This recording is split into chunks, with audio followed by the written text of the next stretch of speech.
Nous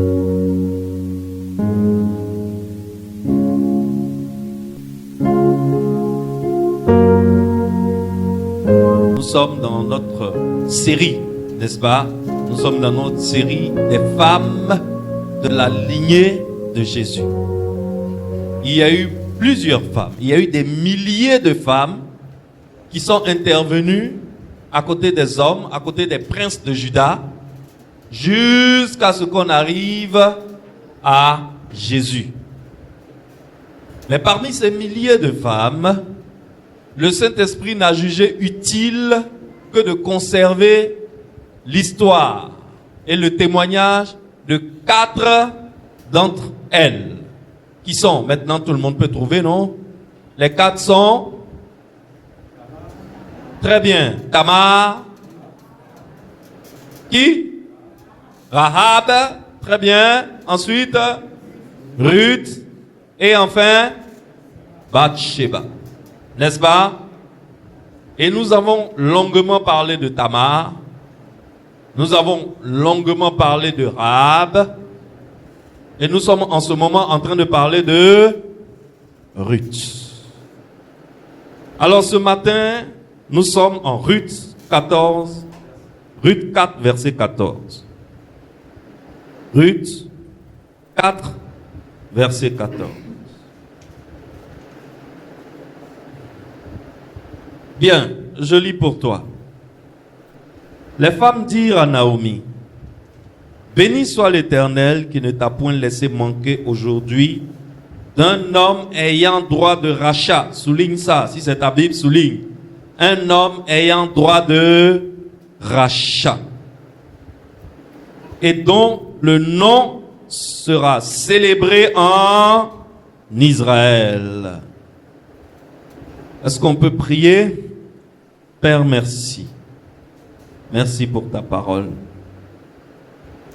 Merci pour ce que tu as caché à l'intérieur de ta parole. Merci de nous révéler cela ce matin. Enseigne-nous, édifie-nous, soutiens-nous, renouvelle-nous, Père, en le nom puissant de Jésus. Amen. Amen. Alors, voilà le passage que nous venons de lire. Un homme ayant droit de rachat. Ce que je veux que tu soulignes, c'est l'Éternel ne t'a point laissé manquer d'un homme ayant droit de rachat. Qu'est-ce que ça veut dire? Ça veut dire que quelles que soient les circonstances, Dieu te donnera toujours quelqu'un. Un homme ou une femme qui viendra te porter secours. Dis-moi Amen. Dieu te donnera un ami rédempteur. Dis-moi Amen. Dieu te donnera un frère rédempteur. Dis-moi Amen fort. Dieu te donnera un voisin rédempteur. Dieu te donnera un patron rédempteur. Dieu te donnera un pasteur rédempteur. Dieu te donnera une copine ou une amie rédemptrice. Dis-moi Amen. Le livre d'Ésaïe disait, en Ésaïe 63, dans toute leur détresse, ils n'ont pas été sans secours. Je suis venu dire à quelqu'un ici ce matin de la part de Dieu, que quelle que soit la détresse, quelle que soit la situation, quelle que soit la façon dont c'est mélangé, quelle que soit la façon dont c'est gâté, tu ne manqueras pas de secours. Dis-moi Amen. Ne manquera pas de secours. Tu ne seras pas sans secours. Quelle que soit la saison, quel que soit le temps, Dieu t'apportera un secours. Dieu lui-même est un secours, n'est-ce pas? Dieu lui-même il est un secours, mais il t'apportera un secours. Il y a quelqu'un qui va t'appeler, qui va dire: ma soeur, mais quel est ton problème? Et tu lui expliqueras la situation. Et tu lui expliqueras ton problème. Et la personne va dire: c'est tout qui est là? C'est tout ton problème qui est là? Tu vas dire: oui, c'est mon problème qui est là. Et il va te dire: à partir de cet instant, ne t'inquiète plus. j'arrive. Considère que ton problème est géré. Dis-moi amen. Dieu te donnera un homme, Dieu te donnera une femme qui sera pour toi, qui aura pour toi un droit de rachat. Dis après moi, je ne serai pas sans secours. Alors nous connaissons très bien l'histoire de Naomi et Ruth, n'est-ce pas? Je résume un peu pour toi. Un gars du nom de Elimelech, il est originaire de Bethléem, le village d'Ephrata. Et il y a eu une famine. Quand il y a eu la famine, qu'est-ce qu'il a fait? Il a pris sa femme Naomi et ses deux fils, Mahlon et Kilion, ils sont partis à Moab. Moab, c'est un pays païen. C'est-à-dire que le gars, à cause des difficultés, il a quitté une terre bénie, une terre où coule le lait et le miel, mais à cause d'une famine circonstancielle, qu'est-ce qu'il a fait? Il a décidé de quitter une terre déclarée bénie par Dieu pour se rendre dans un pays non béni, pour se rendre dans un pays païen. Arrivé dans le pays païen, à Moab, malheureusement pour lui, lui-même il est mort, son fils Mahlon est mort et son fils Kilion est mort. Dans la famille, il reste qui? Il reste sa femme Naomi, sa belle-fille Ruth et sa belle-fille Orpa. Parce que Mahlon s'est marié à une fille du pays, une Moabite, une païenne qui s'appelle Ruth, et Kilion s'est marié à une Moabite qui s'appelle Orpa. Quand tu vas à l'aventure, que ça n'a pas marché, que c'est devenu bizarre sur toi, qu'est-ce que tu fais? Tu retournes au pays. Faut pas avoir honte. Faut pas dire qu'est-ce que les gens vont dire. Les gens vont dire j'ai échoué, je suis allé en Bengue, il n'a rien fait, il n'est pas construit au pays, il n'est pas... Et puis tu restes là-bas, et puis tu deviens esclave chez quelqu'un que ton père même a plus d'argent que lui. Et Naomi a fait quoi? Naomi est revenue à Bethléem avec Ruth. Quand elle partait de Moab, elle a dit à ses deux belles-filles, voilà, c'est gâté sur moi. Mon mari est mort, mes deux garçons sont morts. Mes filles, vous êtes encore jeunes, cherchez-vous. On n'a pas dit, il n'y a pas de problème, la vieille. Hasta la vista, revoir. Elle a pris son chemin, elle est retournée. Ruth dit non, la vieille, moi je te suis. Je sais d'où tu viens d'un pays béni. À partir d'aujourd'hui, ton pays c'est mon pays. Ta patrie c'est ma patrie. Ta famille c'est ma famille. Et Ruth a suivi Naomi et ils sont revenus à Bethléem. Elles sont maintenant à Bethléem. Deux veuves, sans ressources.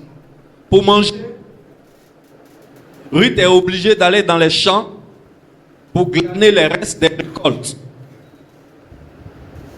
Mais la grâce de Dieu était sur les deux et Dieu ne les a point laissés manquer d'un homme ayant droit de rachat. Ruth, en allant glaner dans les champs, elle est allée dans un champ où elle glanait. Glaner, ça veut dire ramasser les restes des récoltes des gens, n'est-ce pas? Elle allait dans un champ où elle glanait et le propriétaire du champ l'a remarqué et il dit c'est qui ça? On dit c'est une jeune dame, 2 jours là, elle est nouvelle. Elle passe glaner les restes des récoltes. Il a dit à ses ouvriers,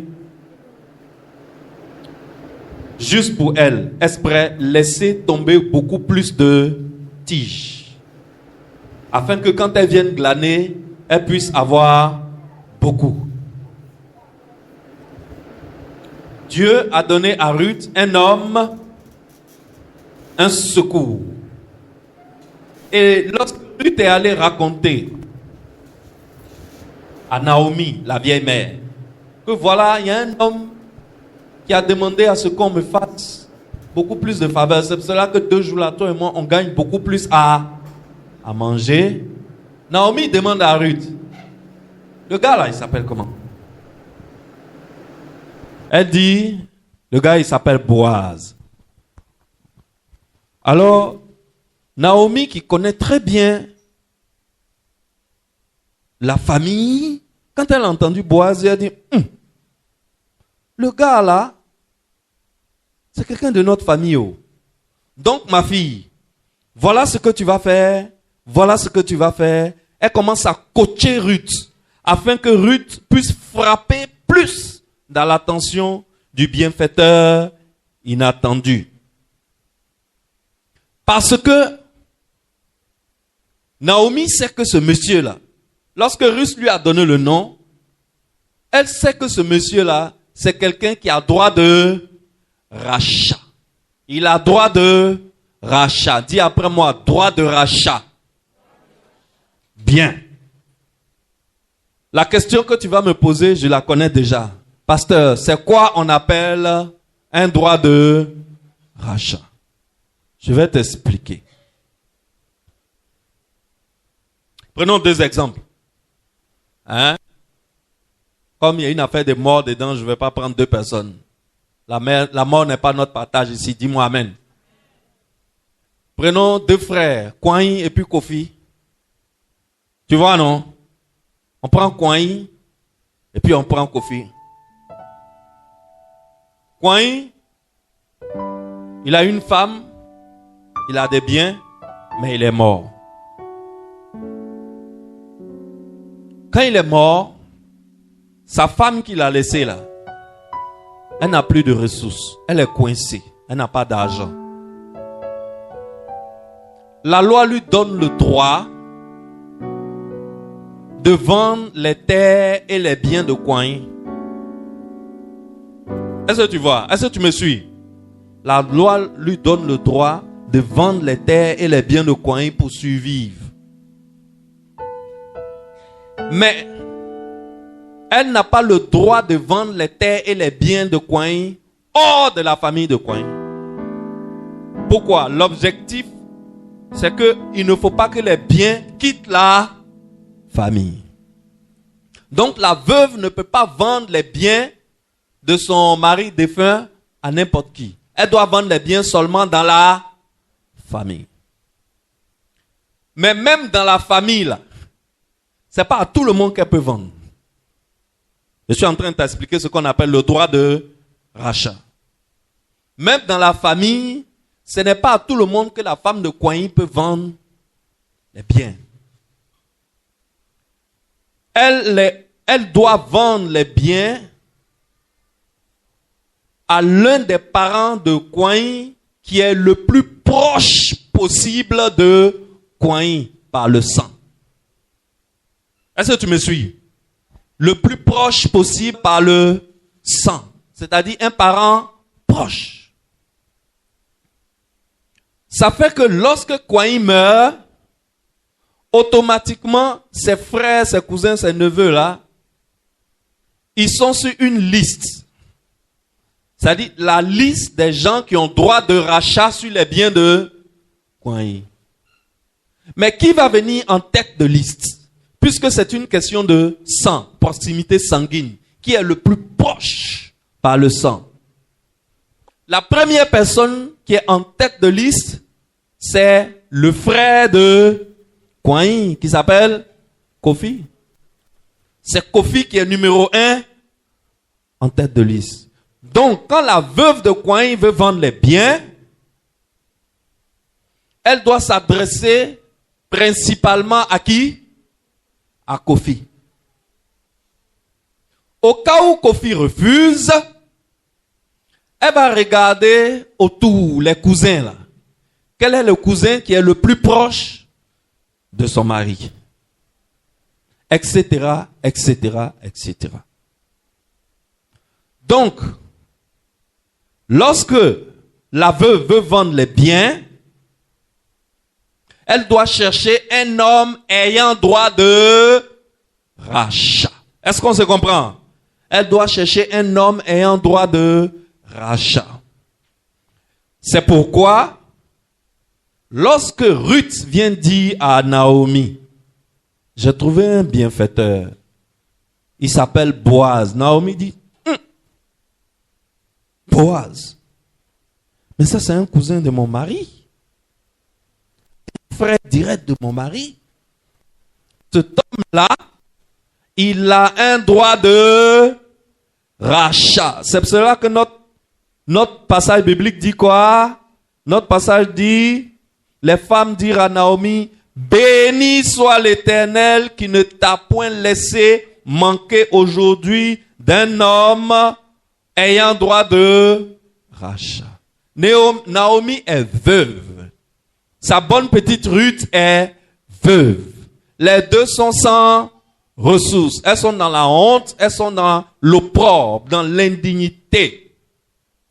Mais béni soit le nom de l'Éternel qui ne les a pas laissés dans cette situation, mais qui a permis qu'ils aient un homme ayant droit de rachat. Lisons Ruth 3, versets 8 à 9.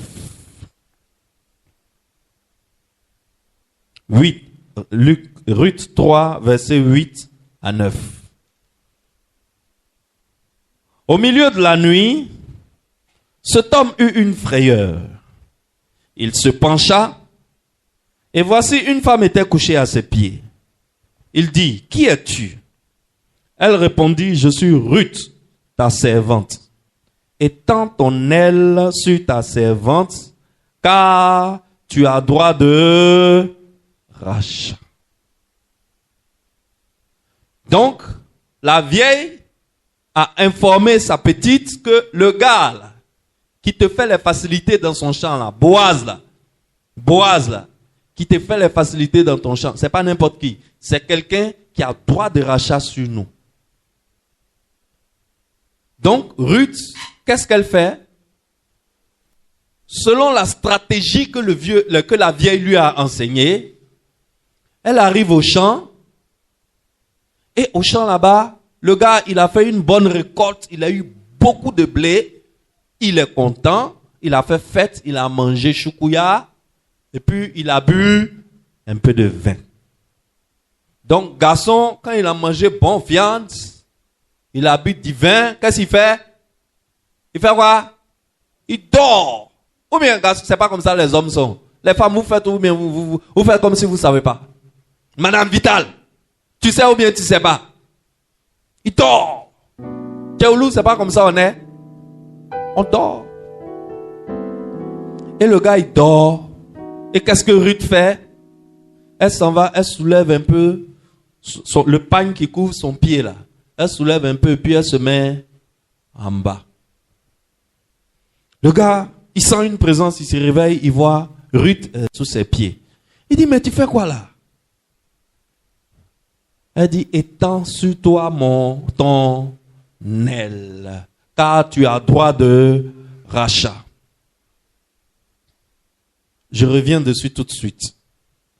Dans le droit de rachat dont je vous ai parlé, il y a un côté qui est très technique, dont je dois vous parler pour que vous puissiez comprendre ce message. Lorsque un homme a droit de rachat sur les biens de son défunt à travers la veuve, il y a une clause de la loi qui dit que en rachetant les biens de son frère, il a aussi le droit de racheter la veuve. Est-ce que tu vois? Il a aussi, c'est le côté intéressant du film là. Peut-être que lui-même il guettait ça avant. Et on dit maintenant, on lui donne le droit de racheter. Mais voilà ce qui va avec. Si tu dois racheter les biens et la veuve, en ce moment-là, les biens que tu achètes là ne seront pas en ton nom. Tu vas gérer les biens là jusqu'à ce que l'enfant que tu vas faire avec la veuve grandisse. Et l'enfant que tu vas faire avec la veuve là, il ne va pas porter ton nom. Il va porter le nom de qui? De ton frère qui est mort et puis tu as pris sa femme là. Donc il y a deux cas, n'est-ce pas? Soit tu rachètes les biens du défunt, ses terres et ses biens matériels, et puis tu laisses la veuve. Ou alors, tu rachètes les biens et la veuve, mais en ce moment, tu dois faire un enfant au nom de ton frère. L'enfant qui va naître ne va pas porter ton nom, il va porter le nom de ton frère qui est décédé. Et les biens que tu rachètes là, ce n'est pas pour toi, c'est pour l'enfant. Il faut bien retenir ce côté technique là en tête. Et Ruth, voilà ce qui s'est passé à la fête. Elle va se coucher au pied du gars. Ce n'est pas pour le séduire. C'est pas pour le séduire que Boaz dormait et Ruth est venue prendre le pagne pour mettre sur elle. Mais c'est parce que Naomi lui a dit que cet homme a droit de rachat sur nous. Donc, elle va vers Boaz et elle lui dit, couvre-moi. À l'époque, là, être veuve, c'est considéré comme une honte. C'est considéré comme une opprobre. Et quand une veuve est dans cette situation, elle ne veut pas y rester longtemps. Alors, une veuve, quand elle veut être rachetée, elle va vers celui qui a le droit de rachat et elle lui dit, couvre-moi. Ça veut dire quoi? Ça veut dire, couvre ma honte. Couvre mon opprobre. N'est-ce pas? Et si le gars est d'accord, qu'est-ce qu'il doit faire? Il doit enlever son manteau ou bien son vêtement du dessus et puis il fait quoi? Il couvre la femme. Quand il fait ça, il vient de dire à la femme que j'accepte de te racheter. Alors, ce monsieur devient pour la veuve un parent rédempteur, n'est-ce pas? Quand quelqu'un couvre la honte d'une veuve, il devient pour elle un parent rédempteur. Le rôle du parent rédempteur, c'est de couvrir la honte, c'est de couvrir les péchés, c'est de couvrir l'opprobre. Nous aussi, toi et moi, nous aussi, nous avons un parent rédempteur. Et dans notre cas, le parent rédempteur, c'est qui? C'est Christ. Son rôle vis-à-vis de toi en tant que racheté, c'est de te couvrir. Et il te couvre déjà, dis-moi amen. Il couvre ta honte, il couvre tes dettes, il couvre tes péchés et il te protège. Dis, ça me concerne. Et toi aussi, en tant qu'enfant de Dieu, tu dois te comporter comme un rédempteur. Vous savez, il faut que nous apprenions à nous couvrir les uns les autres. Le chrétien a un problème, c'est que le chrétien ne sait pas couvrir son frère chrétien. C'est le problème des chrétiens. Le chrétien ne sait pas que il a bénéficié d'une rédemption, donc il a l'obligation lui aussi de donner la rédemption. Surtout, quand vous êtes marié, et puis un gros problème est survenu dans le couple, et puis vous avez décidé de vous divorcer. Fais attention, ce que tu dois faire, c'est de couvrir ton partenaire. Ce n'est pas parce que tu veux divorcer que tu vas commencer à exposer ton partenaire partout. Tu dis tout et tu ajoutes même ce qui n'existe pas. Non, on ne fait pas ça. On ne fait pas ça. J'ai appris que, il paraît que, il semble que, on dit que, tu sais, c'est pas joli. C'est pas joli. C'est quelqu'un qui peut dire aux gens des choses que tu n'as pas faites. Ce n'est pas ce que tu as fait qu'il ne va pas dire. N'est-ce pas? Ce n'est pas ce que tu as fait qu'il ne va pas dire. La Bible nous dit que le diable est l'accusateur des frères, mais que Jésus est l'avocat des frères. À qui veux-tu ressembler? Tu veux ressembler à l'accusateur des frères? Ou bien tu veux ressembler à l'avocat des frères? Toi-même, tu peux y répondre selon ce que tu as l'habitude de faire. Tu connais dans ton cœur. Tu sais si tu as un caractère d'accusateur ou si tu as un caractère d'avocat. Si tu as un caractère d'accusateur, à partir d'aujourd'hui, pardon, il faut changer. C'est pas bon. On doit apprendre à se couvrir. Lorsque Ruth est venue vers Boaz, Boaz l'a fait quoi? Il l'a couverte. Donc, Ruth dit à Boaz, couvre-moi. Et Boaz l'a couverte. Quand on regarde dans la famille, là, il y avait un gars qui était plus proche de Elimelech que Boaz. Je vous ai parlé du droit de rachat, non? Le droit de rachat, c'est selon le lien de sang, n'est-ce pas? Dans la famille, il y a un gars qui est plus proche d'Elimelech que Boaz. Donc, lorsque Ruth est venue voir Boaz, Boaz dit, ma fille, il n'y a pas de problème. Je veux bien te racheter. Mais dans l'ordre de priorité du droit de rachat, je ne suis pas le premier. Je suis le deuxième. Il y a quelqu'un dans la famille qui est plus proche d'Elimelech que moi. Allons voir le gars. Lisons Ruth chapitre 4, verset 1 à 6. Ruth 4, verset 1 à 6. Boaz va à l'entrée du village, là où on discute des affaires. Il s'assoit. Boaz a parlé à Ruth d'un parent très proche d'Elimelech. Cet homme passe justement par là. Boaz lui dit, arrête-toi, viens t'asseoir ici. L'homme s'arrête et il s'assoit. Alors Boaz demande aux 10 anciens du village de s'asseoir avec eux. Il s'assoit. Ensuite, Boaz dit à cet autre parent d'Elimelech, Naomi est revenue du pays de Moab, tu le sais. Eh bien, elle va vendre le champ qui était à notre frère Elimelech.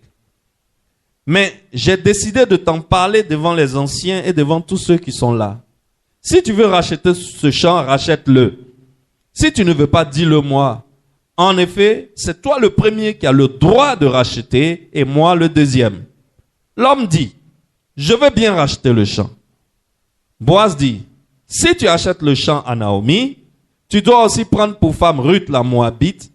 Ainsi, la propriété du champ restera dans la famille de son mari mort. Et l'homme répond, dans ce cas, je ne peux pas. En effet, je risque de diminuer ma propriété, donc prends pour toi le droit de racheter. Moi, je ne peux pas. Alors le gars qui est le plus proche d'Elimelech, la Bible n'a pas mentionné son nom. Tu sais, quand tu n'as pas fait quelque chose d'intéressant, la Bible le Saint-Esprit ne juge pas utile de mettre ton nom dans la Bible, n'est-ce pas? Et ils ont pu mettre la main sur le gars et devant les anciens, Boaz expose la situation. Le gars dit, il n'y a pas de problème, je vais racheter. Mais Boaz dit, attention, il y a Naomi qui est là. C'est la femme de notre frère, elle n'est pas rentrée seule. Elle est rentrée avec une jeune dame qui s'appelle Ruth, qui a été la femme de notre neveu Mahlon. Alors, tu ne peux pas racheter les biens de Elimelech seulement. Si tu veux racheter les biens d'Elimelech, tu dois aussi racheter la veuve. Ah, là il y a problème. Le gars, il fait rapidement son calcul dans sa tête. Tu sais, c'est un homme d'affaires. Les hommes d'affaires réfléchissent très vite. Il voit que selon la loi, s'il doit prendre aussi la veuve, les biens qu'il est en train d'acheter aujourd'hui, là, au final, ne seront pas à lui. C'est comme ça la loi est, non? Les biens reviendront à qui? À l'enfant qu'il va avoir avec Ruth. Donc le gars, il regarde en haut, il regarde en bas, il fait ses petits calculs dans sa petite tête. Au final, même l'enfant qu'il va faire ne va même pas porter son nom. Il dit, je refuse mon droit d'achat. Il dit, dans ce cas, je refuse mon droit d'achat. Quand il refuse le droit d'achat, là, ça passe à qui? Ça passe à Boaz. Parce que c'est Boaz qui est le deuxième dans la liste des parents proches. Et Boaz, lui, il accepte ce que le gars a refusé. Voici l'histoire. Ce que tu dois savoir, c'est que dans l'Ancien Testament, toutes les lois qui sont dans l'Ancien Testament projettent vers Christ. Toutes les lois qui sont dans l'Ancien Testament projettent notre attention vers Christ. C'est pour cela que la Bible dit, Jésus est venu pour accomplir la loi. Voilà cette histoire. Et voilà la loi qui a été appliquée dans cette histoire. La question que j'ai envie de te poser, c'est, où est Jésus dans cette histoire?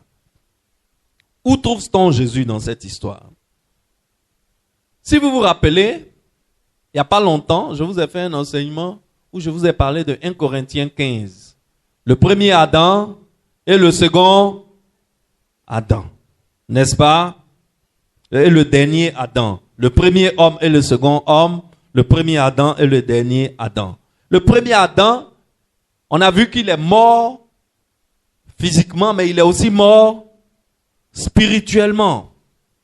Et à cause de son péché, tous les biens que Dieu lui avait donnés sont passés à qui? Sont passés à qui? Sont partis au diable. Vous avez déjà oublié l'enseignement? Tous les biens que Dieu avait donnés à Adam dans le jardin sont devenus désormais la propriété du diable. Pourquoi? Parce que Adam a cédé ces biens-là par sa désobéissance. Et lorsque le diable est allé tenter Jésus dans le désert, il lui a dit quoi?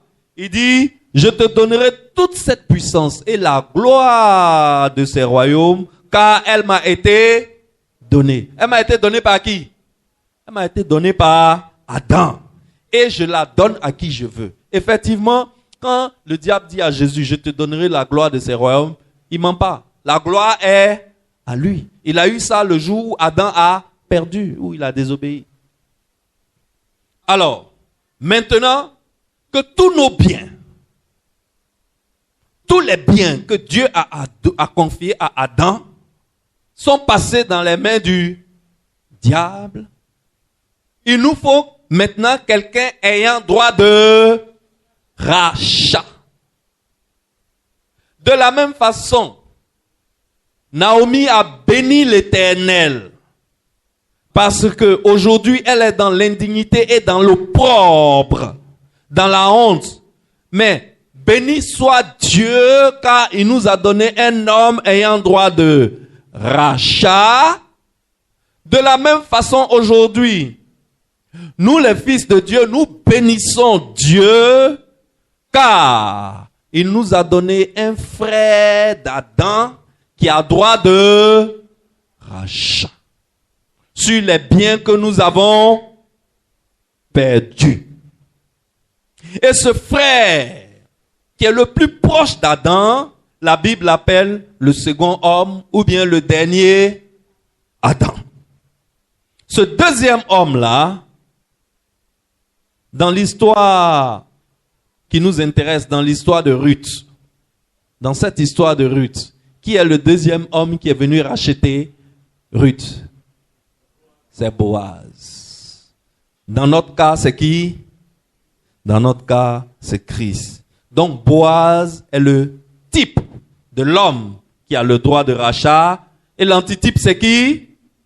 L'antitype, c'est qui? L'antitype, c'est Christ.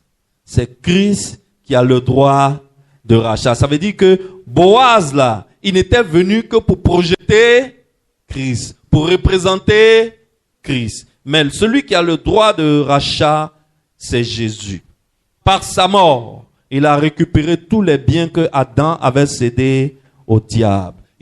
Quels sont ces biens-là? Ces biens-là, ce sont la puissance, la richesse, la sagesse, la force, l'honneur, la gloire et la louange.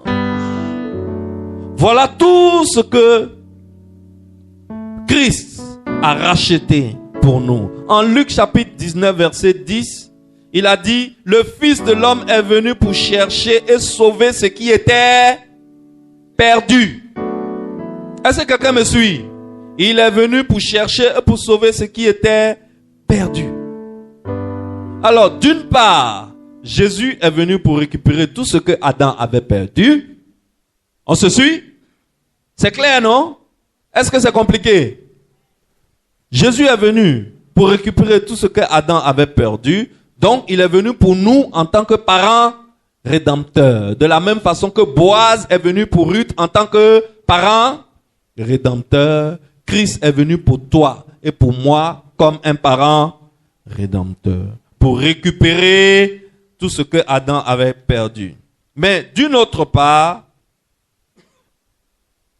si les biens doivent nous revenir, pour que les biens de Boaz reviennent à Ruth, il fallait que Ruth fasse quoi? Il fallait qu'elle fasse quoi? Qu'elle épouse Boaz. Pour que les biens de Boaz deviennent les biens de Ruth, il fallait que Ruth devienne qui? La femme de Boaz. Pour que les biens que Christ a récupérés deviennent pour nous, il fallait que quoi? Il fallait que nous épousions Christ. Il faut que nous devenions l'épouse de Christ. Christ est notre Boaz. Pour récupérer les biens que Christ a récupérés, pour hériter les biens que Christ a récupérés, nous devons épouser Christ. C'est pourquoi, dans la Bible, l'Église est appelée l'épouse de Christ, parce qu'il nous a épousés, et c'est ce que nous sommes.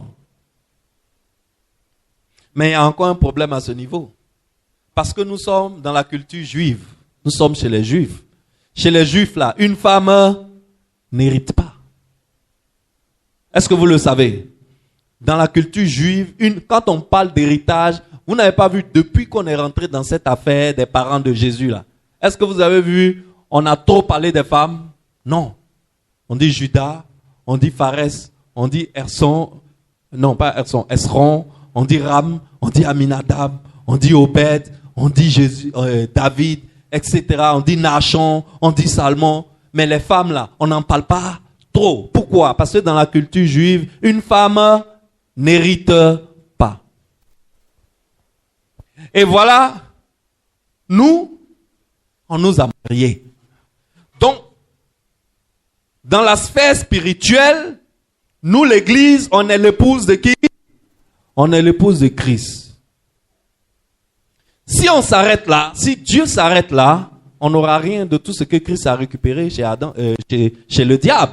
Pourquoi? Parce que la loi est que la femme n'hérite pas. Pour que nous puissions hériter de tous ces biens que notre Boaz est parti racheter, il nous a mariés, mais il faut une autre étape. C'est quoi? Il faut que son père nous adopte. Il faut que son père nous adopte comme fils. C'est ce que Dieu avait vu depuis longtemps et il nous a adoptés avant même la fondation du monde. Est-ce que quelqu'un comprend la profondeur de Dieu?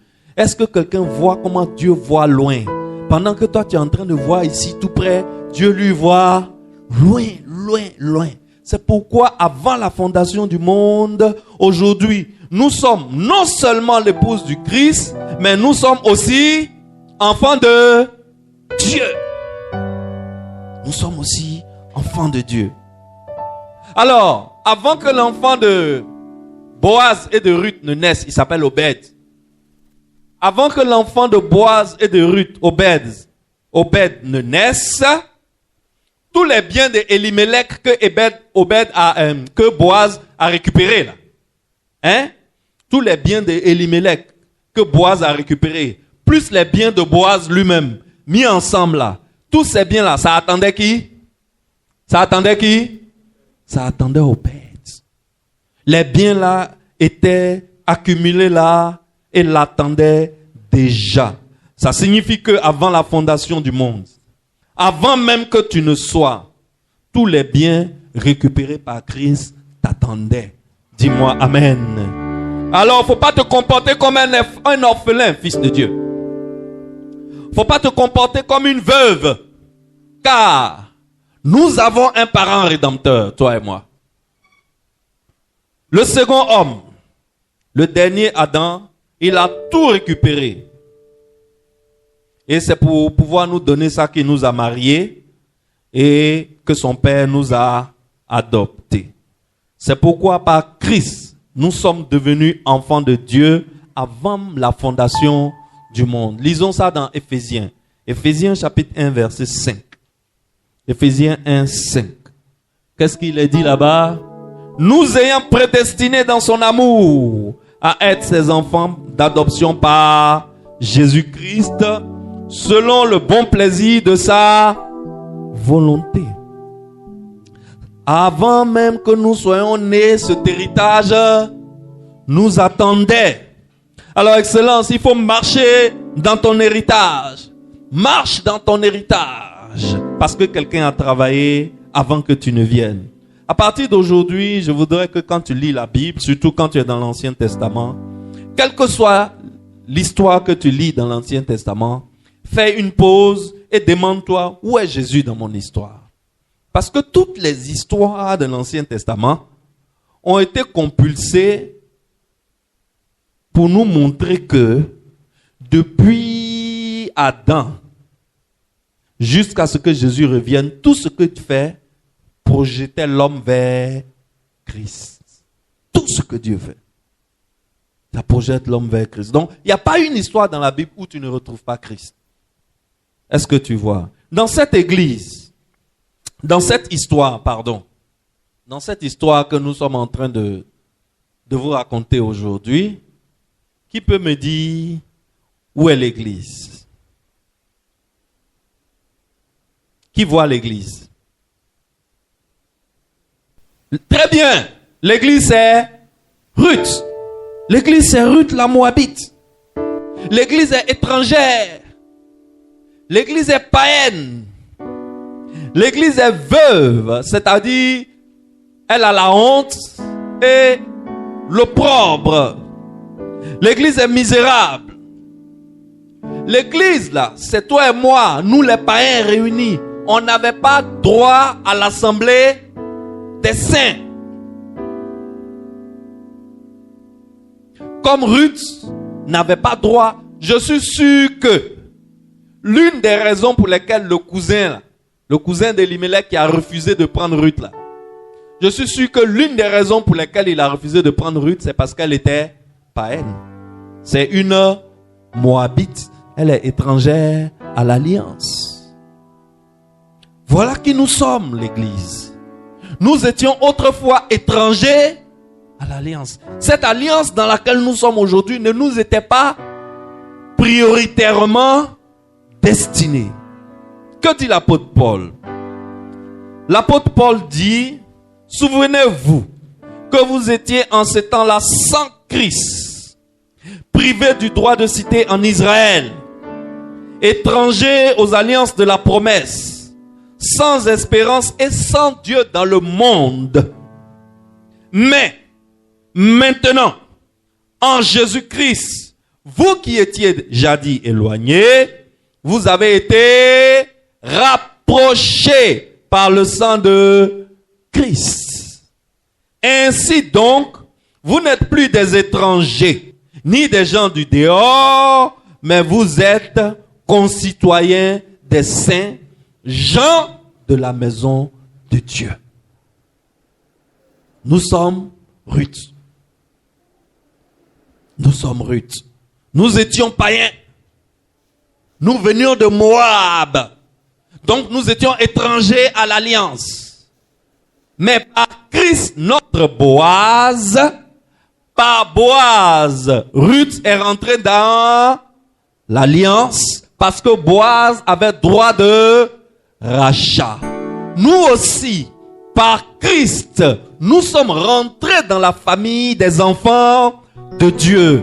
Aujourd'hui, nous sommes des gens de la maison de Dieu. Pourquoi? Parce que béni soit Dieu qu'il y ait eu pour nous un parent rédempteur en la personne de Jésus-Christ et qui a fait de nous des gens de la maison de Dieu. Et celle qui était ramasseuse des restes dans les champs afin de pouvoir manger, elle est devenue aujourd'hui la propriétaire du champ. Parce qu'elle s'est mariée au propriétaire du champ. C'est aussi simple que ça. C'est ça l'église. Quand on dit l'église là, c'est ça. Tout est grâce pour l'église. Il n'y a rien dont nous avons mérité.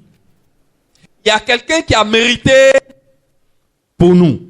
La seule chose que nous avons eu à faire, c'est de marier cette personne. Le nom Boaz lui-même signifie, quand on dit Boaz, ça veut dire en lui est cachée la force. Boaz veut dire en lui est cachée la force. Ça veut simplement dire qu'en Boaz, il y a quoi?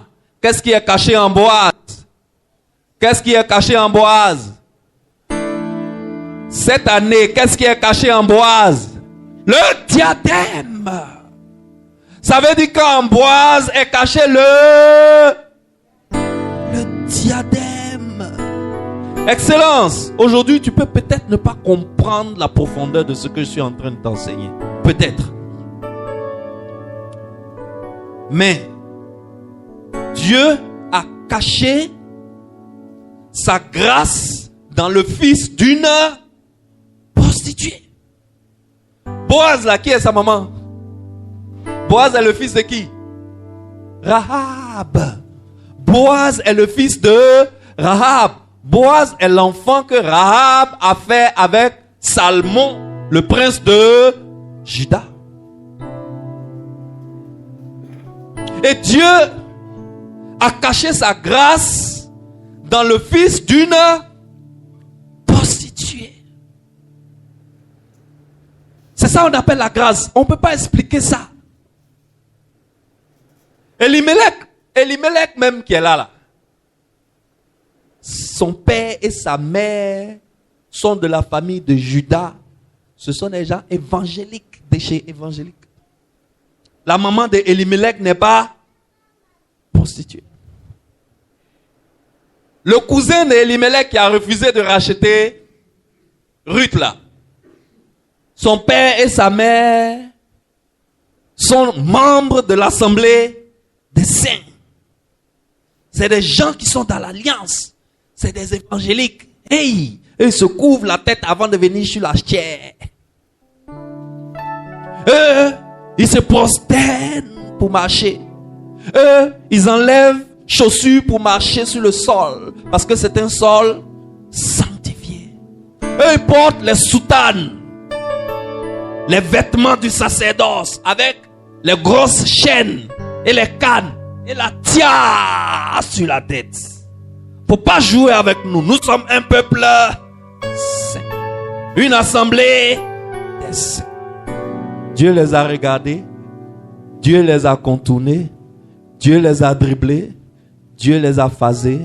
Il est allé mettre sa grâce dans une prostituée. Et l'enfant que la prostituée a eu avec le prince de Juda, Dieu a mis sa grâce à l'intérieur de cet enfant. Et Boaz lui-même, lorsque le cousin refusait de prendre Ruth, je suis sûr que Boaz s'est dit dans son cœur là-bas, je sais que tu ne veux pas la prendre parce qu'elle est païenne, parce qu'elle est moabite.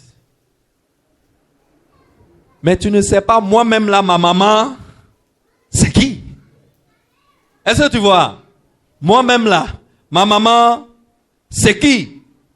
Boaz est conscient que lorsqu'on reçoit la grâce, c'est pour la communiquer. On ne reçoit pas la grâce pour la garder pour soi-même. Lorsqu'on reçoit la grâce, c'est pour communiquer la grâce. Ma maman là, qui m'a mis au monde là, c'était une Jébel, une prostituée notoire que la grâce de Dieu a pris. Et je suis né. Aujourd'hui, voici en face de moi une païenne, une moabite, une étrangère, en plus une veuve. Et toi, mon cousin, tu dis tu n'en veux pas. Moi, je sais d'où je viens. J'ai reçu la grâce, je communique la grâce. Ruth, ma petite, viens, moi je vais t'épouser. Et Boaz a communiqué la grâce. Tu sais, Quand on reçoit la grâce, c'est pour communiquer la grâce. On ne reçoit pas la grâce et puis on se comporte comme si on avait été méritant. Non, c'est pas comme ça que ça marche.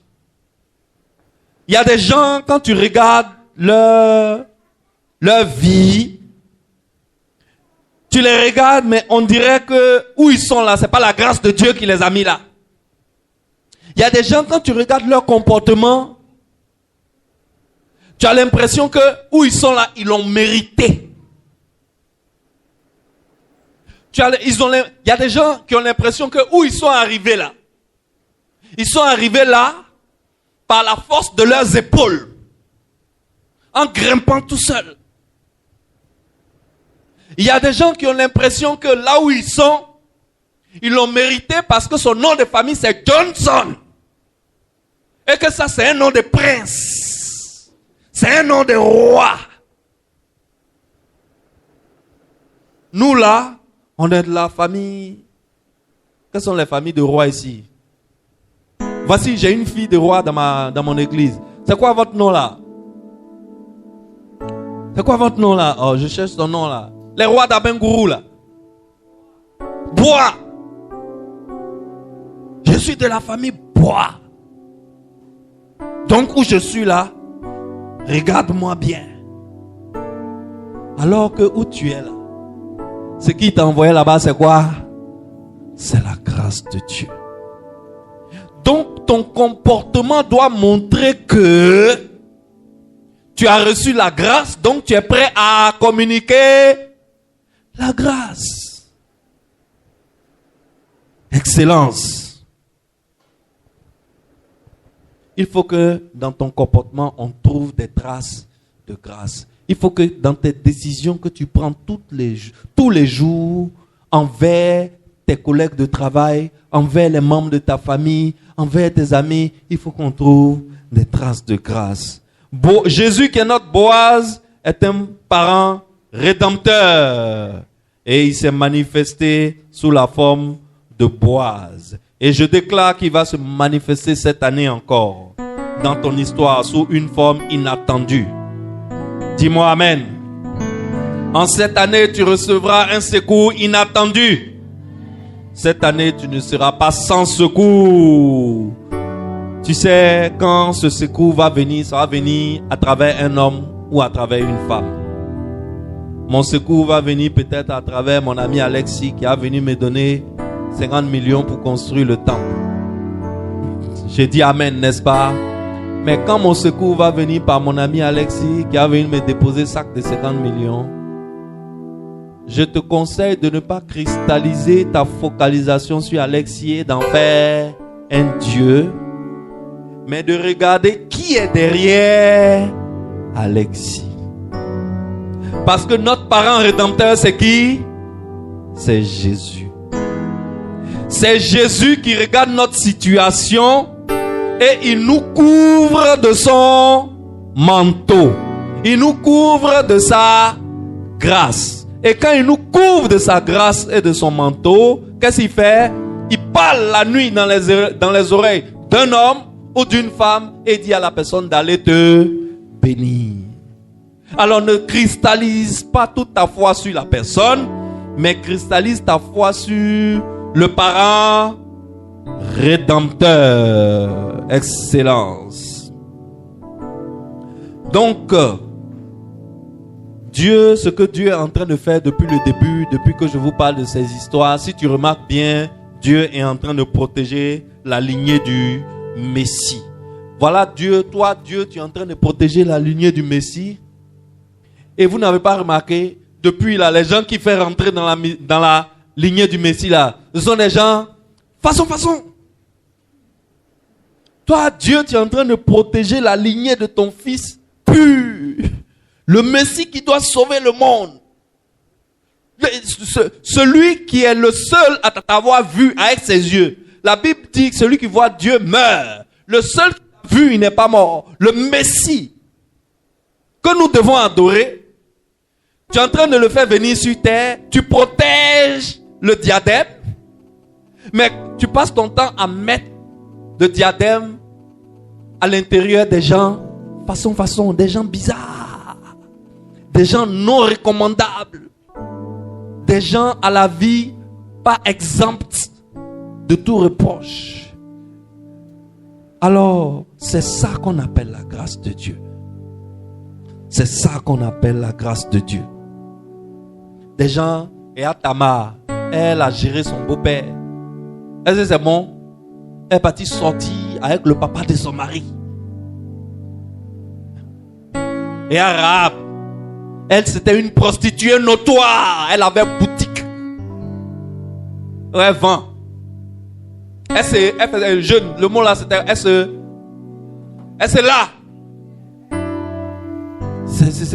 C'était une prostituée notoire. Ah. Voici Ruth, une païenne, une veuve, une étrangère. Mais Dieu fait tout possible pour insérer Ruth aussi dans la lignée du... C'est ça l'église, excellence. L'église n'est pas une œuvre parfaite. L'église n'est pas une assemblée parfaite. Tu sais, on est tous habillés ici, bien jolis, bien rayonnants, on est sapés. Mais Dieu seul sait ce qu'on a fait cette semaine et puis on est assis ici comme ça. Si Dieu dit il va faire passer une petite vidéo sur la télé là, de la vie de chacun d'entre nous, moi le premier, il est sorti de cette salle en vitesse. Ben ça va pas m'arranger.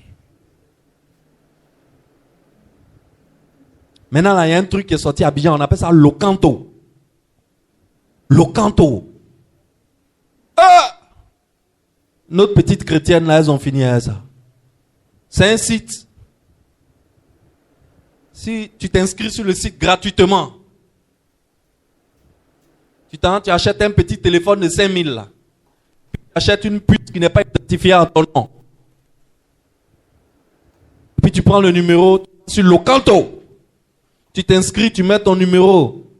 Si ton nom c'est Priska, tu dis je m'appelle Linda. Et puis tu mets une photo de toi où tu montres tes arguments visibles et convaincants. Donc les gars qui ont soif, qui veulent boire à ta rivière, eux ils vont sur Locanto. Hey, ça c'est propre. Ils prennent le numéro. Linda, ça va? Tu es où?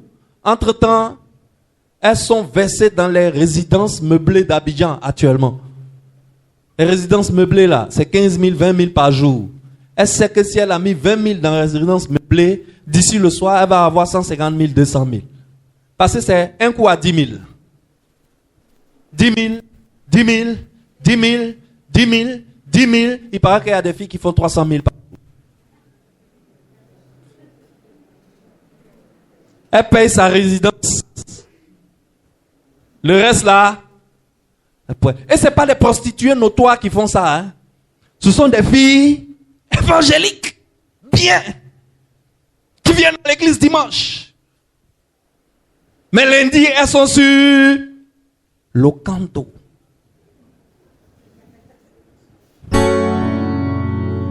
C'est ça l'église. C'est ça l'église. L'église, c'est un peuple très bizarre. L'église, c'est un peuple façon. Mais c'est le peuple de Dieu. C'est le peuple de Dieu. Ce peuple hétéroclite là, ce peuple façon là, ce peuple bizarre là, c'est le peuple de Dieu. Dieu, quand tu es dans Locanto, c'est pas un problème pour lui au départ. Il fait quoi? Lui aussi, il vient sur Locanto. Et puis, il te prend par la main. Et puis, il dit, ma fille, marchons. Il dit, mon ami, tu t'en vas chercher femme sur Locanto, c'est trop compliqué. Viens, tu vas marcher avec moi. Je vais te donner une femme évangélique. Et il te prend par la main. Et pendant que vous marchez, toi-même, tu constates que ta marche est en train de changer. Les gens qui sont autour de toi constatent que ta marche est en train de changer. Sinon, Dieu il n'a pas de problème avec ce que tu fais. Mais il ne veut pas que tu restes là où il t'a pris. Alors qu'est-ce qu'il va faire avec toi? Quand il va te prendre, il ne va pas s'arrêter. Il va faire quoi? Il va marcher. Il va marcher. Il va marcher. Et un peu en marchant, il te transforme.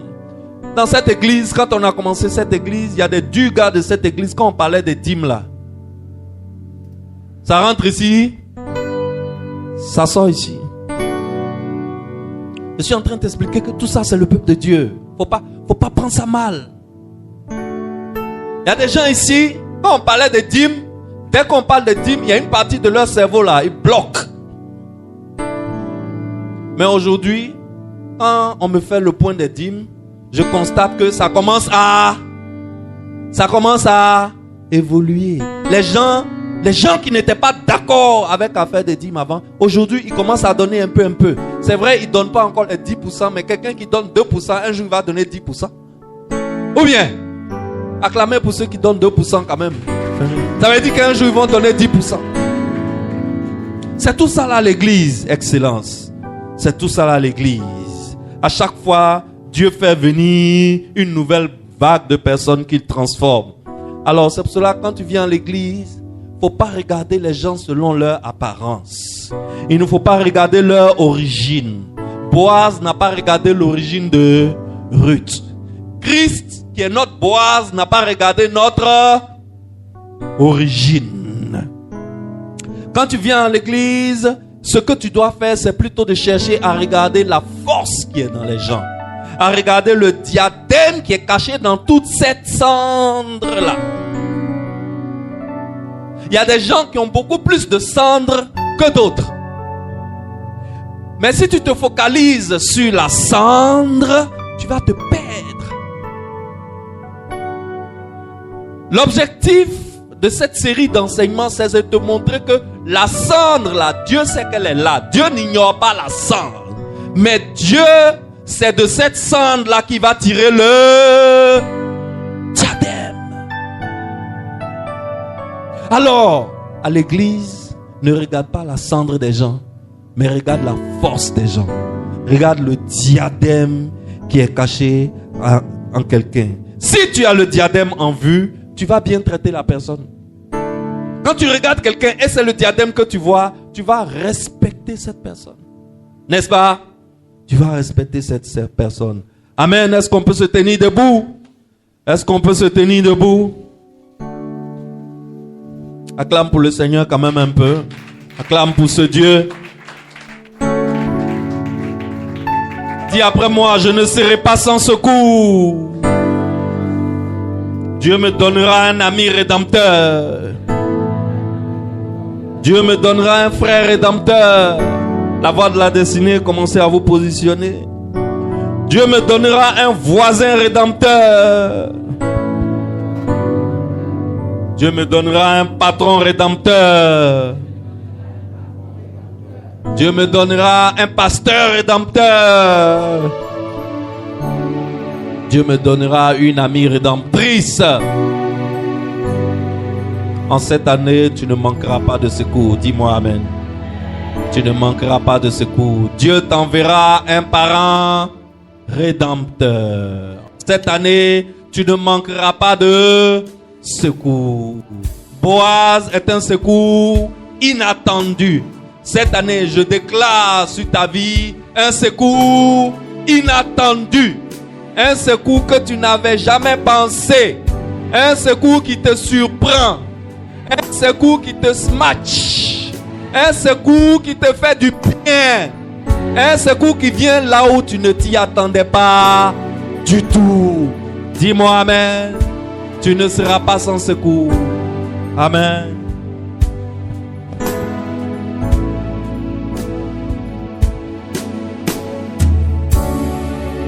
Je lève les yeux vers les montagnes. D'où me viendra le secours? Le secours me vient du Seigneur qui a fait les cieux et les terres.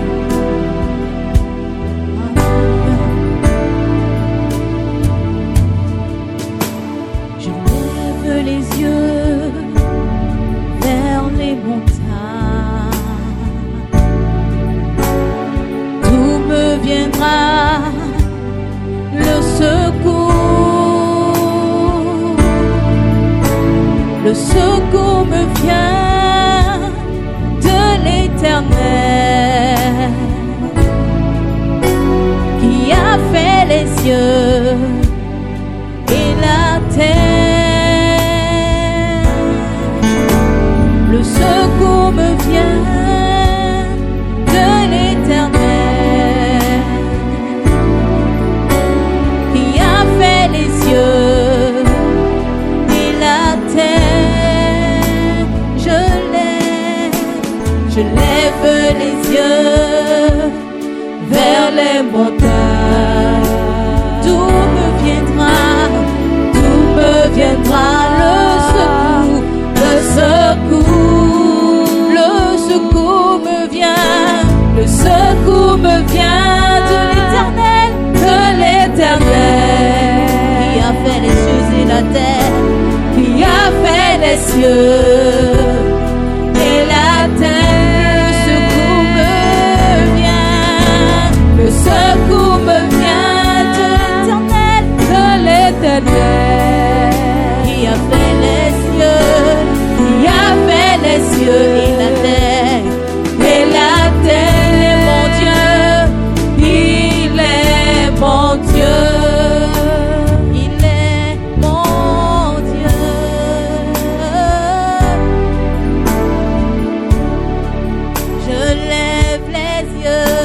Je lève les yeux vers les montagnes, D'où me viendra le secours, d'où me viendra le secours me vient du Seigneur, le secours me vient de l'Éternel, qui a fait les cieux et la terre, qui a fait les cieux et la terre. Le secours me vient de l'Éternel, l'Éternel des armées, qui a fait les cieux et la terre. Il est mon Dieu et mon roi, il est mon Dieu et mon roi, il est mon Dieu. Et mon roi, il est mon Dieu. Il ne dort ni ne sommeille, celui qui garde Israël. Il ne dort ni ne sommeille, l'Éternel me gardera. Il ne dort ni ne sommeille, il gardera mon pied de tout mal. Il ne dort ni ne sommeille, l'Éternel gardera mon âme. Je lève les yeux, je lève les yeux vers les montagnes,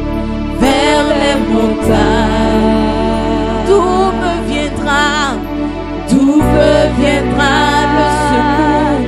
le secours, le secours me vient de l'Éternel, le secours me vient de l'Éternel, qui a fait les cieux, et la terre, le secours me vient du Seigneur, de l'Éternel, l'Éternel des armées, qui a fait les cieux et la terre, il est mon Dieu, il est mon Dieu, et mon roi, il est mon Dieu.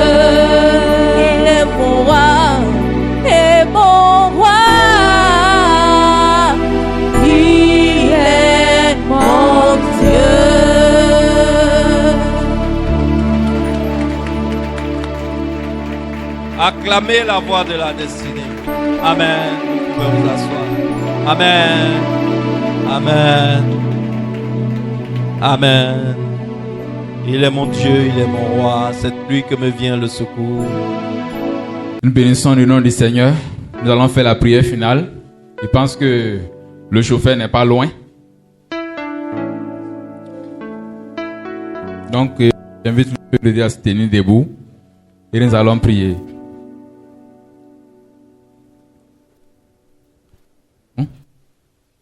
Père éternel, nous voulons te dire merci pour ce que tu fais du bien dans cette œuvre. La Bible déclare que le secours vient de toi.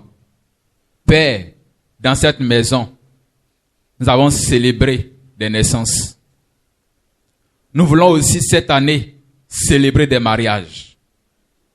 Nous voulons aussi cette année, Seigneur, construire le temple à ton honneur.